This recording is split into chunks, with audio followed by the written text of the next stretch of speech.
Odio y desprecio las fiestas religiosas que ustedes celebran. Me disgustan sus reuniones solemnes. Así de directo y tajante es Dios, según el profeta Amós. Al oír estas palabras es inevitable sentirse interpelado. ¿Cómo es mi culto? ¿Odiará y despreciará el Señor mi culto? ¿O lo amará y lo complacerá? ¿Cuál será el sentimiento de Dios respecto de nuestros cultos, de este culto? Y antes que ese sentimiento, ¿por qué Dios siente lo que siente? Del texto se desprende que hay dos formas de rendir culto. Una verdadera y una falsa.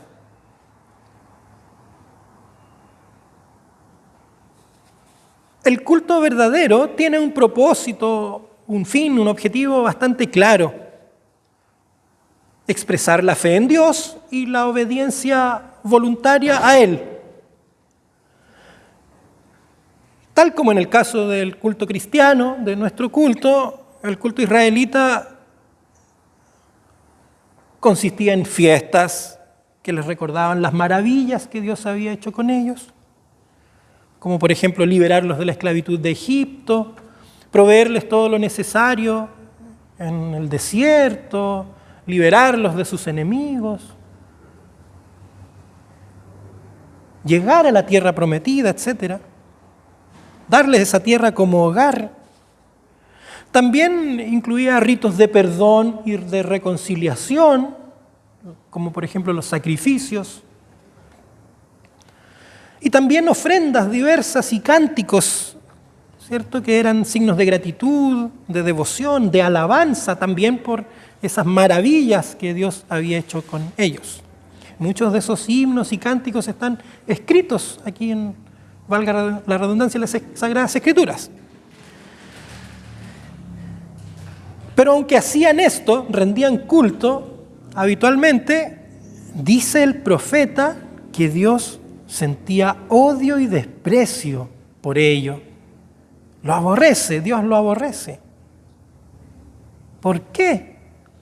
¿Cuál es el problema con el culto de Israel, con el culto del pueblo de Dios?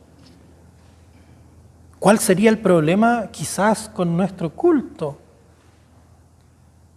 ¿Qué hay detrás de él? ¿Qué lo inspira? ¿Qué lo motiva?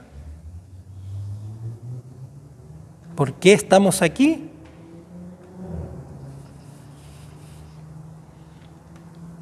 Dice el texto: llevaban imágenes de los dioses que ustedes mismos se habían hecho. Pienso que ahí hay una clave del odio y del desprecio de Dios hacia su culto. Junto a Dios, o en lugar de Dios, habían puesto a sus propios dioses, a sus ídolos. Pero Dios es celoso. No comparte nuestro corazón ni el de su pueblo con otros. Pero ¿por qué alguien reemplazaría a Dios? ¿Por qué alguien se crearía dioses para reemplazar a Dios?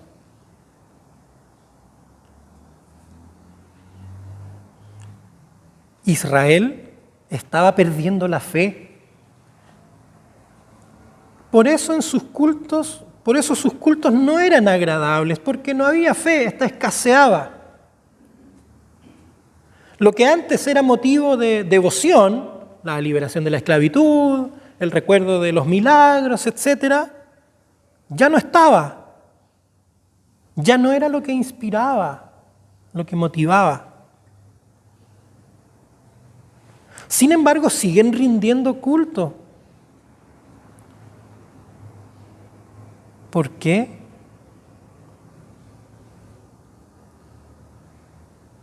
Ellos piensan que el culto es un fin en sí mismo y que al rendirlo mantienen el favor de Dios, simplemente por celebrar rituales, reunirse, hacer lo que el manual de culto dice. Vamos, 1, 2, 3, un checklist, como se dice. Pero no estaba la fe. Y cuando no está la fe, no es a Dios a quien rinden culto. Cuando no está la fe en Dios, no es a Dios a quien rinden el culto, sino a quien motiva esa reunión, a sus ídolos.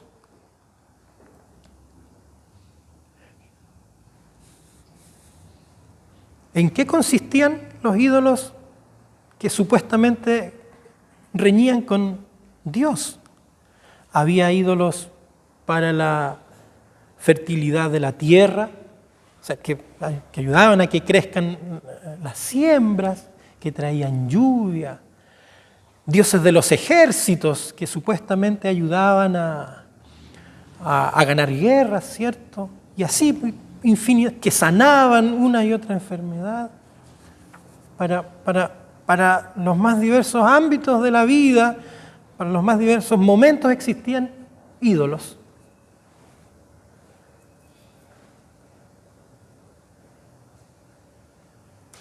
Hoy día también existen ídolos. Hay ídolos modernos. El dinero es uno de ellos. El individualismo, el egocentrismo, el pensar que nosotros cada uno o como grupo somos el centro de las cosas, también se vuelve un ídolo. El deseo de la eterna juventud en muchos. Nuestra sociedad muchas veces desvaloriza o minusvalora a la gente mayor. Ustedes mismos, aquí hay varios de ustedes son mayores, ¿se han sentido así a veces?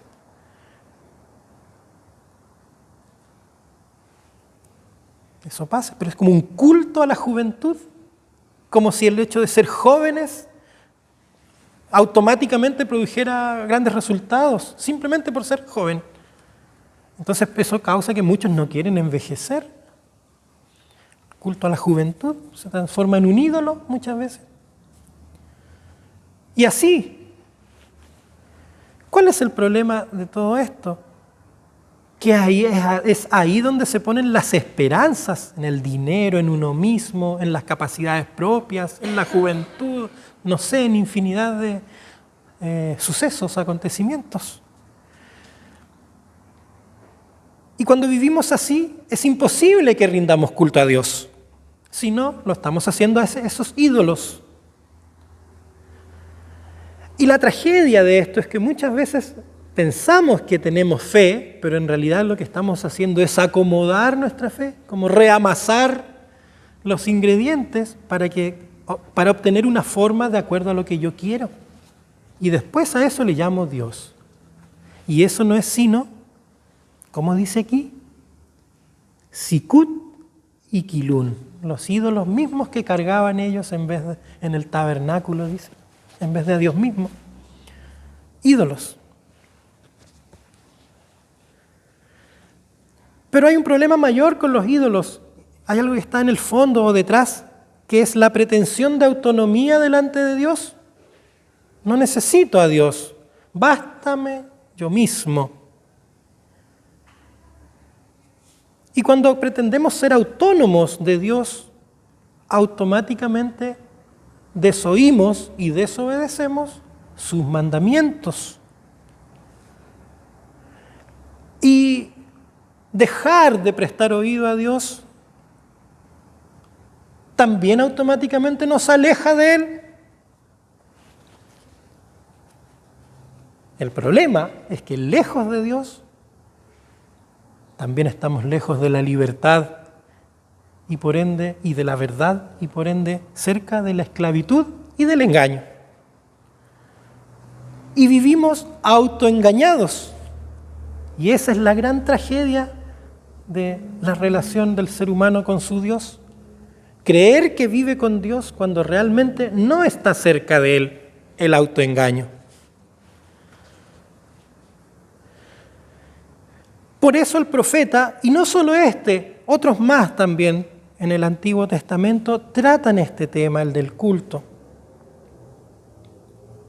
Porque es un aspecto central en la relación del ser humano con Dios.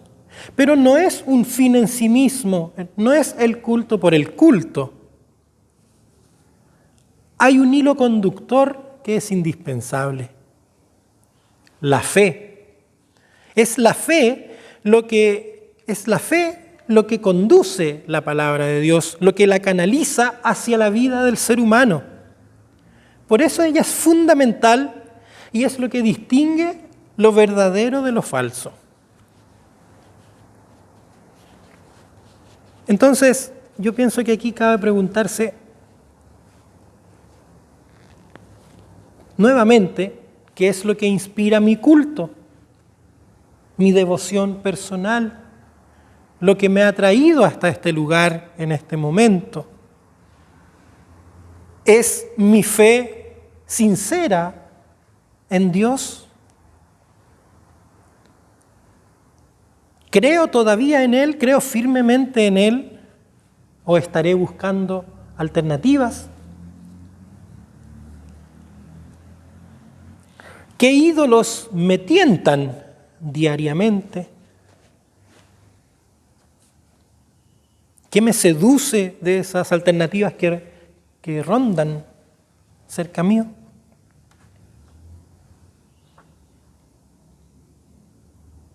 Fíjense que el error de Israel no estaba en sus formas, no estaba en sus órdenes litúrgicos, no estaba en su música, no estaba en todo el error no estaba en el ceremonial, en lo estético. El problema del culto de Israel era su desapego con la realidad. El verdadero culto no participaba de la vida cotidiana de la gente. Es como si uno viniera a la iglesia y se pusiera una camiseta que dijera soy cristiano. Y salgo de aquí y me la saco y la dejo a un lado, y como si dejara de ser cristiano. No estaba el culto en la vida cotidiana de ellos. Era considerado y vivido como algo aparte y autónomo. Eso era el error de Israel. ¿Y cómo es para ti? ¿Qué pasa contigo el sábado en la noche, cuando piensas que vas a venir? El domingo en la mañana, cuando te comienzas a preparar. ¿Qué pasa después del culto, cuando vuelves a tu casa, el lunes, el martes, el jueves, el viernes? ¿Qué ocurre contigo? ¿Está el culto a Dios apegado a tu realidad cotidiana?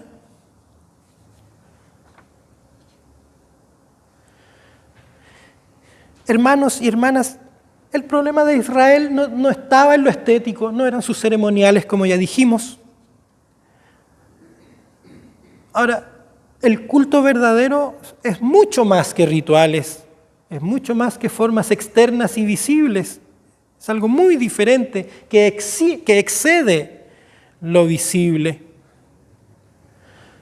Pero sí, el culto verdadero ama los rituales.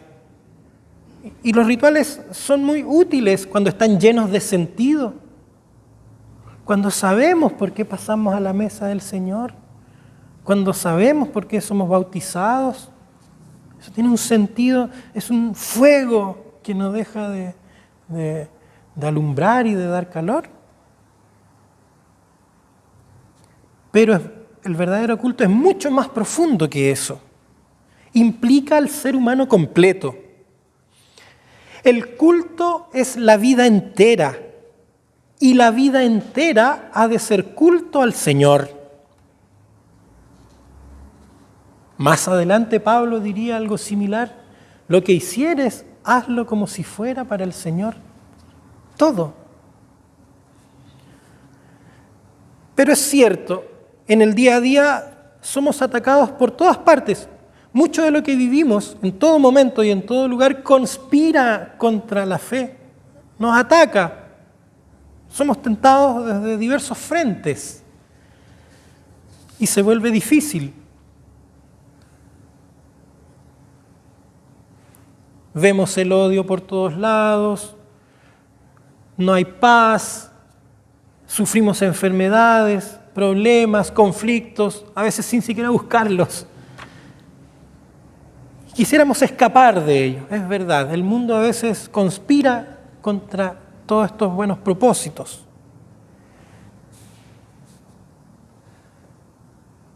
Pero el antídoto está siempre muy cerca de ti, de mí, de todos nosotros. El antídoto está aquí.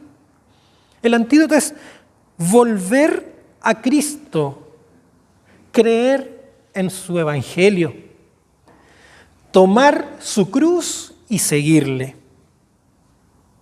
abandonarnos a Él y vivir por la fe. Ante todo, vivir por la fe, porque es solo en la fe en Cristo donde podemos hallar libertad y transformación.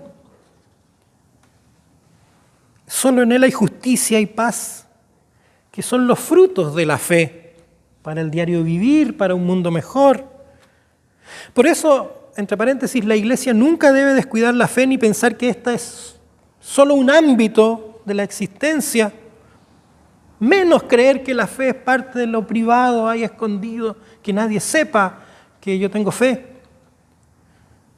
No, es que no se habla de religión. ¿Cómo no se va a hablar de religión? ¿Acaso tu fe no es lo más valioso que tú tienes? ¿Por qué no la compartes con todo el mundo? ¿Acaso cuando cocinas rico no te dan ganas de que otro también lo coma y sea feliz con eso tan maravilloso que cocinaste? ¿Cómo no vas a querer que otro también experimente lo mismo que tú experimentas a partir de la fe? En ningún caso la Iglesia debe pensar que la fe es parte de lo privado o de lo público, de uno de los dos, parcialmente. No, es todo, es lo público, es lo privado, es lo evidente y lo escondido. Porque no hay manera de que la comunidad cristiana descuide esto sin dejar a un lado su deber de ser sal y ser luz, de ser sal de la tierra y luz en medio de la oscuridad. Menos en un mundo de mucha oscuridad, de mucha injusticia como el actual.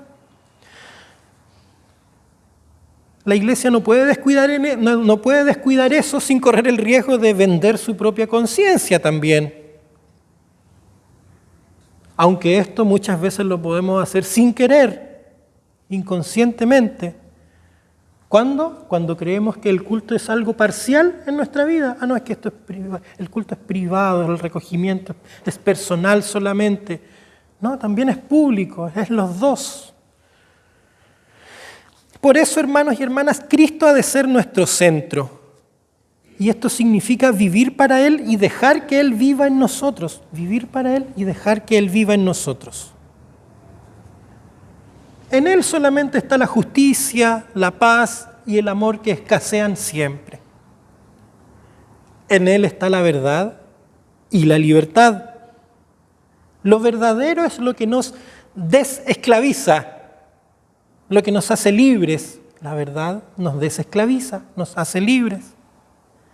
Y cuando estamos en esta libertad, los ídolos que nos tientan, los ídolos que en el fondo son injusticia, odio, desamor, no se pueden acercar, no nos pueden gobernar.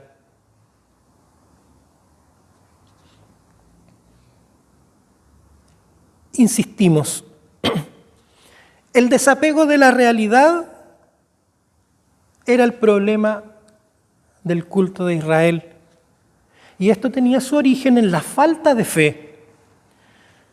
La desobediencia de Israel siempre tuvo sus raíces en la incredulidad, en la falta de confianza. Y cuando esto ocurría, lo primero que ellos hacían era escoger sus propios dioses, fabricárselos y seguir según sus propios deseos. Este triste ejemplo del amor de Dios que ha sido rechazado por Israel es lo que a nosotros nos hace correr hacia Jesús y aferrarnos a su cruz.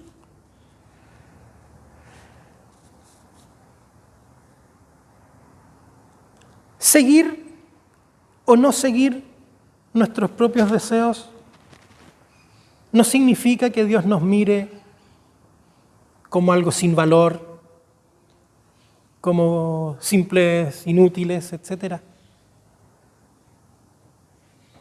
A veces se piensa eso, pero si el ser humano tiene la capacidad de esforzarse y no hay duda de eso, el problema es que en lo mayor, en lo trascendente, en lo que implica cambio y en lo que implica el bien con mayúscula, no hay otra posibilidad si no es con Dios y Él nos la regala. Por eso, hermanos y hermanas, toda aproximación nuestra hacia Dios, partiendo por el culto, debe estar centrada en Cristo, porque cuando está centrada en lo que no es Cristo, en el ser humano o en cualquier ídolo, no es agradable ante Dios y es falso.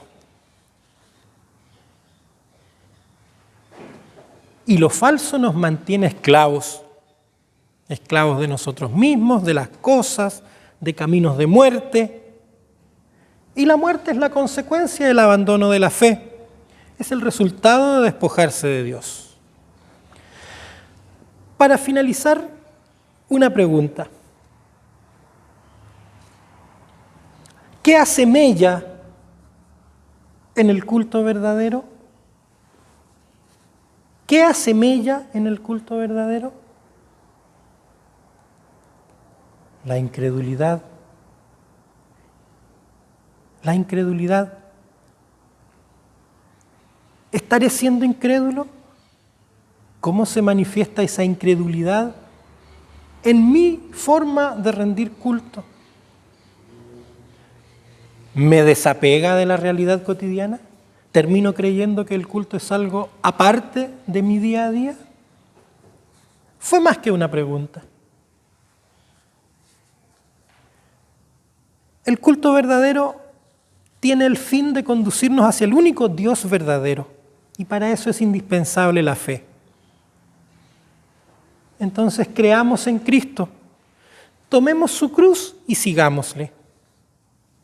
Que esto sea nuestra vida, que esto sea nuestro culto, en todo momento, parte de nuestra relación permanente y constante con el Señor. Que el Señor bendiga en nosotros su palabra y que su paz, que sobrepasa nuestro entendimiento, guarde nuestros corazones y nuestras mentes en Cristo Jesús. Amén.